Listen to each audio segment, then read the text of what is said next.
Well, it's starting to rain here, but just gave the truck a whole knockdown with 2000 grit sandpaper. I mean, I did the whole thing. I washed everything too with soap. Well, I didn't really wash this side as much as I washed the other side because I was just using the sponge to kind of clean the stuff off, but I put soap on it when I went on the other side because it was getting dirty.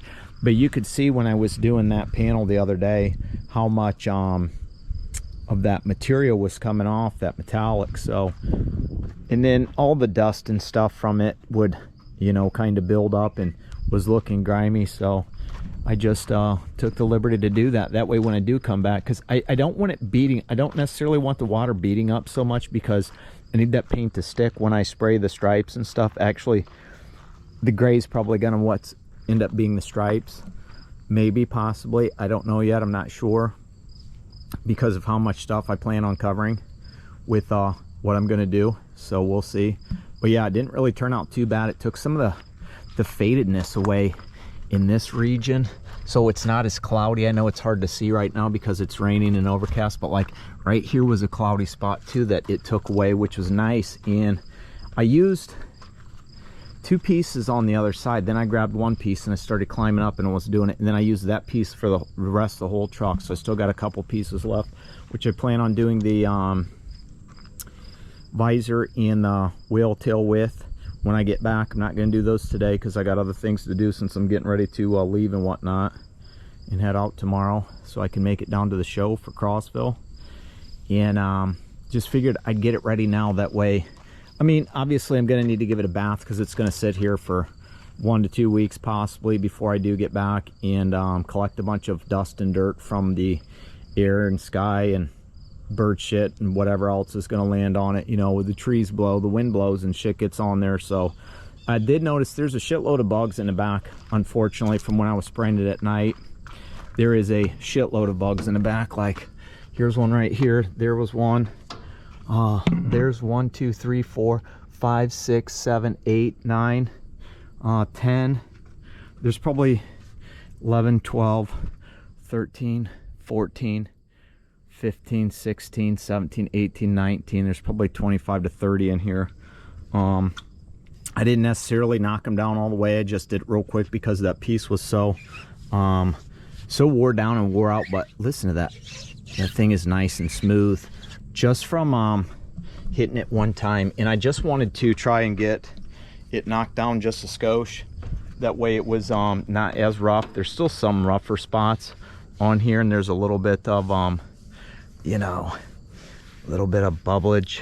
Not really, but I mean, for the most part it's pretty smooth. I just wanted to knock down the far stuff, but there's, you know, there's still a fish eyes right in here for some reason.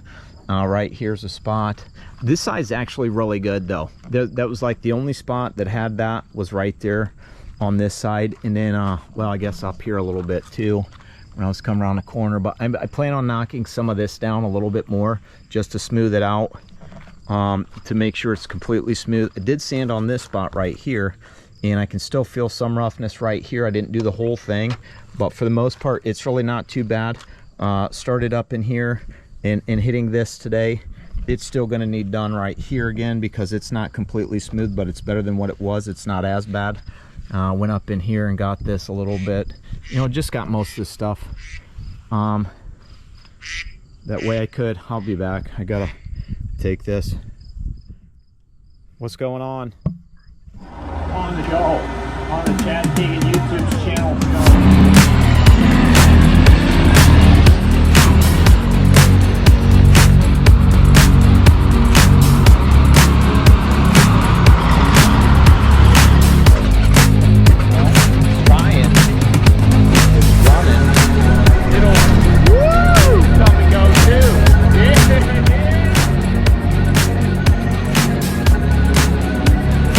What time it is? We doing it.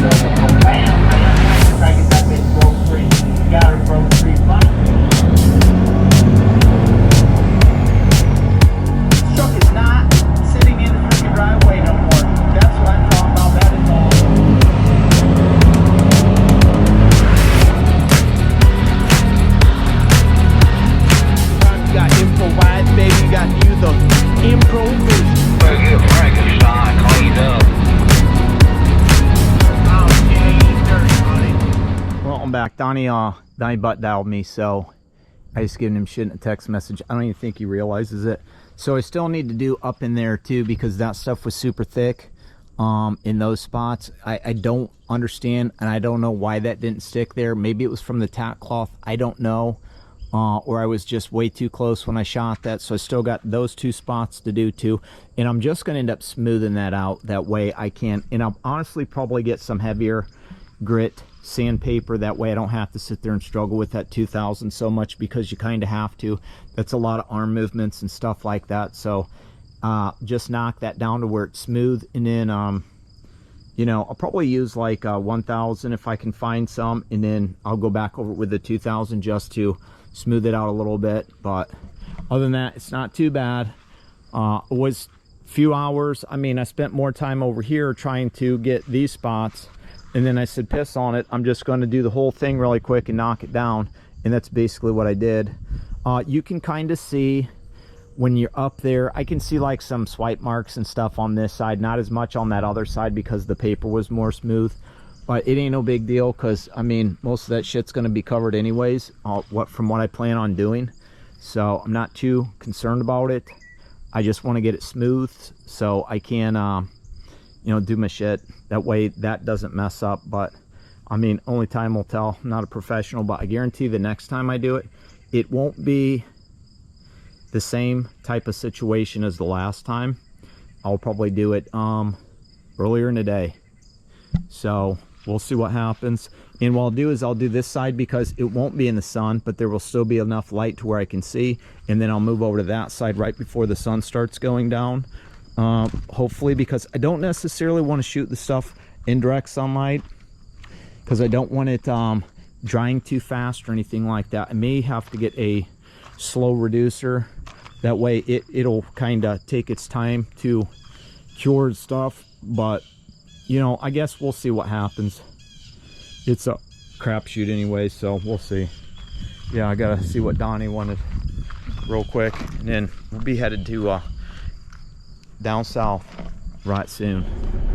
Oh, good morning, folks. Just taking off, leaving the house here. Let's kiss the wife goodbye. Headed down to well, I gotta go to Monroe first and grab a trailer, then I'm headed to Dublin, Virginia.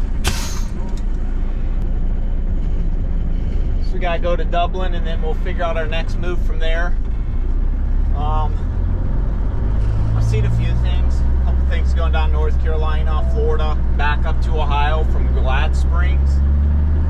I pulled a trailer out of there. That's a stop sign. Turn right onto Independence Road. that is a utility facility. Can't pick up anything from Atkins for some odd reason, because they want no progressive and expensive insurance. So I'm out on that, but Glad Springs is right down the road, 64 miles away from Dublin. I'm actually taking it to a trucking company, this trailer. So hooked up with my guy last week. Turn left onto Elliott Road. He called me about, well, he had emailed me about a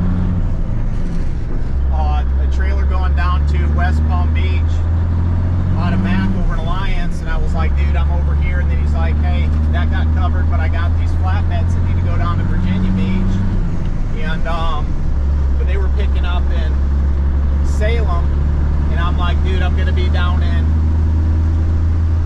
Batavia. That's too far for me to bobtail back. Then I asked him about the stuff over in Monroe, because it's only 70 miles from the house, an hour away. And he's like, yeah, I got these, blah, blah, blah.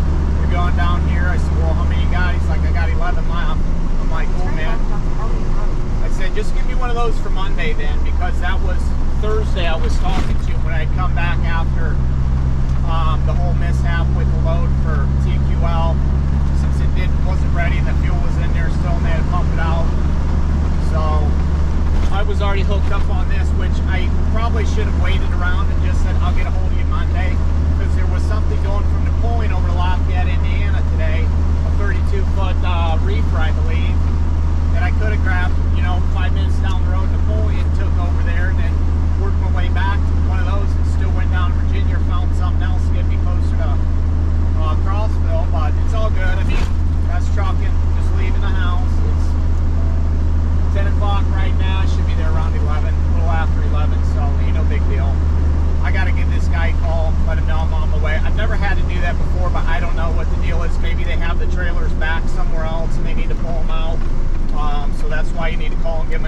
your ETA and stuff like that, so we'll see. But yeah, we're just taking off from run down 75, run down through 35-ish area, and jump on 64, run down that toll area in West Virginia, and then stop in Wyattville tonight at probably with either the Loves or Flying J, because I got showers at both of them. So it don't matter which one I stop at, whichever one has more parking. I should probably be down there around like 7 or 8, so I'm really not too concerned about it. There's plenty of spots around there that I could park if I needed to. So we'll see what happens, and we'll go from there, and I'll keep you updated on what's going on. If anything happens, you know, like that, out of the blue that I gotta fix, you know, I'll bring you back and get you in on that. So hopefully everybody has a good day, and we'll see you. Just passed through Charleston here, cruising, boogieing, doing it. And I should be able to drop this trailer tonight, actually, because it's at a warehouse where I'm going, and I'm supposed to be there at 6:30, and they state there's going to be someone there until 8, so I'll be able to drop this tonight and bobtail over to Wyattville probably if I want to and stay there, or there's a Love's right on 81 not too far from Dublin. I could probably bobtail and go park that in the front if I wanted, or I could go to one of the Flying J's over there and park, you know, pretty much wherever I want, figure it out, or, you know, run through Walmart's and park wherever I want, to be bobtailing, so get off of it. But yeah, it should be all right, as long as there isn't nothing down here. When I was, for some odd reason, they gave me the address, and it was an international boulevard, but nothing was coming up but a state route instead. So I was unsure of what was going on, so I called the contact number, talked to a gentleman, and he told me try this number instead for the address. I'm like, okay, whatever, I try it. Same thing, doesn't work, sends me the same place. And it looks like it's a newer building, like they just put something up, and it just wasn't, you know, there like it should have been. So I'm like, whatever. Anyways, I'm chucking, and yeah, I should be able to drop this, so that'll be nice. And then I'll try to find some first thing in the morning out of Glade Springs or Mount Airy area, or maybe Charlotte, worst case scenario, just depends. Did see some stuff from Glade Springs going down to Hotland, or south of Hotland and Elwood, or some shit like that, I don't know. But really didn't want to go to Hotland if I didn't have to, so I just waited. I figured, if it's there tomorrow morning, I'll call them up about them. But I didn't want to book anything just in case something else popped up, because I booked this on Thursday. I got a call Friday about that load down in Cincinnati going north, and I just got, I seen stuff from Napoleon going to Lafayette, and I probably could have went from Napoleon, it's 15 minutes from the house to Lafayette, went and ran that load, found something in Lafayette at the Great Dane facility and ran it south probably, or I got a phone call from my guy at Cadillac Freight and says, hey, how close are you to Akron? I'm like, dude, I'm already booked for something. Why? He's like, man, I got a tanker going down to basically the east side of Nashville, 531 miles for $21.50. I'm like, you gotta be kidding me, dude. I'm like, man, why couldn't you guys call me up last week with this? So I like to book ahead, but at the same time, if it's really not worth it to me, I'm not going to, because that would have been maybe a $2 a mile load, you know, and then fuel costs, I'd probably made like $400 on that load, maybe a little more, maybe 5 if I was lucky, if I could bump the rate up some, maybe 6 if I could get it to where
Man, get your eyes on this, folks.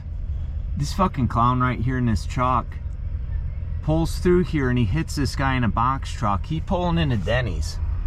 I'm sitting over here in a Denny's all over in the corner by myself, and there's dudes pulling in. Yeah, God, I'd have went off if I was that guy in that box truck. But this motherfucker right here needs to learn how to drive.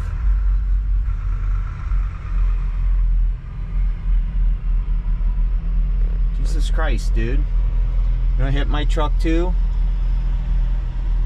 Fucking idiot. There's no way to get out. These guys have got this blocked over here. Ace Freightways. Good job, dumbass. Pull them back in here like they're gonna park and shit. Because these guys over here got this. That's a Burger King parking lot. You can go through there to the Burger King parking lot and they got that shit blocked. Okay, there's the drive. You can still get through, but there's 4 trucks I think parked over there, and then more over there in the front. And yeah, I can't believe this dude actually pulled over here, tries spinning around here, and then clips this guy here in the box truck. I was on the bed laying down and I heard something and I was like, you gotta be kidding me.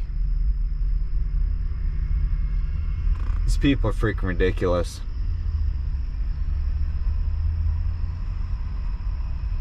Freaking ridiculous. Welcome to the shit show. Well, folks, we are headed towards Crossville. Pulled into that Flying J. I stayed at that Flying J. You just seen that little clip where that guy hit that spot. And I was in that spot from Monday until I just left because I couldn't find any loads, man. It was driving me freaking crazy. And I was trying to get something going over this way. I did find something going down towards Savannah, and I called about it, and the guy's like, let me call you back. And I found something in Statesboro that would have put me outside of Atlanta, so it would have been about the same deadhead miles, maybe a little less, maybe a little more, for bobtail at least. And at least I would have made some money and been productive instead of sitting there. And the guy's like, hold on, I'll call you back, never calls me back, then the load disappears. Because I had already called somebody at around Statesboro and had a load going up there. I could have gotten that if I wanted to. I talked to them, I said, let me call you back if this other load happens, I'll call you and I'll book out for tomorrow. And she's like, okay. Dude never calls me back, the load disappears off the load board, don't see it the rest of the day. This morning, about 9:30, that load pops back up. I'm like, are you kidding me? Then I tried to get another load that popped up that was going from, it was probably 64 miles from where I was at in Virginia, and then heading over towards Johnson, Tennessee, which was right off 81, dropping. It was flatbed with some crates of glass, only weighed about 17,000 pounds. Apparently some company driver called in sick and they needed something new. Well, they were trying to get a hold of the customer because it was, you know, it's fine if I would have went and got it, but it was a drop trailer and they were trying to get a hold of the customer, see if he was still going to be there by the time I would have got there this afternoon, which would have been like 3 or 4. And they couldn't get a hold of him, so I sat around for about 2 hours waiting not hear anything back from him while I was still searching for other loads. They called me back when I was like, hey, we're still waiting, blah, blah, blah. I'm like, he's like, I don't want to hold your truck up. I said, dude, I've been looking for something else, but I said, don't worry about it, ain't no big deal, that's trucking, it's fine.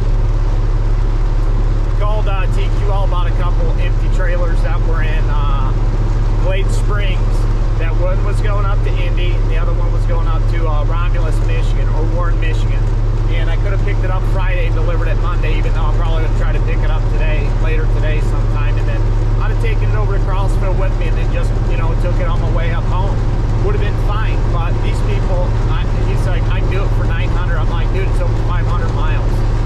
You know, and he's like, well, what would you need? I said, I need at least 11 or $2 a mile. He's like, I can't do it for $2 a mile. I said, well, I can't run your traffic because I'm not going to run something for that cheap just to get home. I told Kim the other day when I was talking to her, I said, look, if I don't find anything, it's just what it is, that's truck. And I said, I'll work all next week because next week I won't be worried about getting somewhere or, you know, bobtailing farther than, you know, what I would have originally wanted, because if it wasn't for the show, there was plenty of shit I could have ran.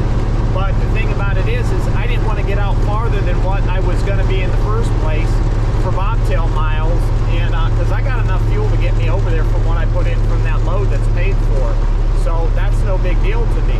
You know, I just didn't want to sit there and dick around and deal with other people's shit or get held up somehow and miss some of the show or something because of some situation that happened with some cheap ass load that I was barely making any money on in the first place, and then would have had to probably pay out of my pocket to go even farther to get where I wanted to go. So I mean, it's just one of those situations.